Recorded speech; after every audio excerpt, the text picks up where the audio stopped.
تقريبا من 1/9 بديانين فترة إعداد. كنا عم نجهز حالنا لبطولة الدوري. طبعا مع الأسف بطولة الدوري ما نعرف لحد الآن التاريخ تبعها. فالبرنامج تبعنا اختلفت كتير، البرنامج تبعنا اختلف كتير. كنا بديانين بشغل وصلنا لشغل تاني. فكل هالأمور أثرت بصراحة على طبعا مو على نادينا، على أكثر الأندية بتصوري، لأنه الفترة صارت طويلة وهذا شيء صعب بالنسبة لنا. بالنسبة للاعبين البرنامج بيختلف من مرحلة لمرحلة.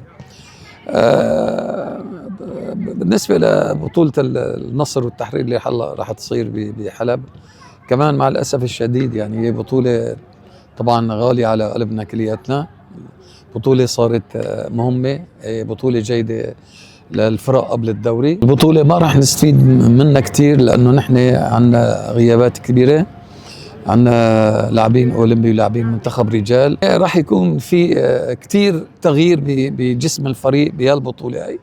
مع ذلك نحن بالنسبة لنا يعني ما كتير عنا مشكلة بهذا الموضوع، لكن قلت لك كان نتمنى يكون فريقنا موجود كله حتى نستفيد أكثر من البطولة وتكون هي بالفعل تحضير للدوري. لكن دائما بتعرف انت مصلحة الوطن والبلد هي اهم من كل شيء يعني.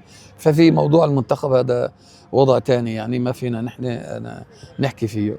لحد الان نحن اللي بنعرفه تقريبا 9 لاعبين بين رجال واولمبي، يعني ممكن يزيد العدد.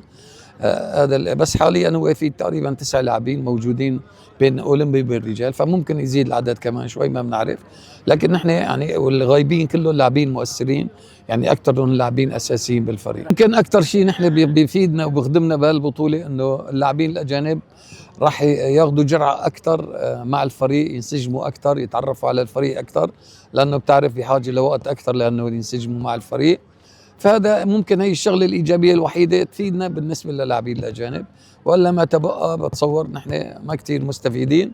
لكن الفائده الوحيده انها هي انه اللاعبين الاجانب راح يخوضوا المباريات هي، ممكن ينسجموا اكثر مع الفريق.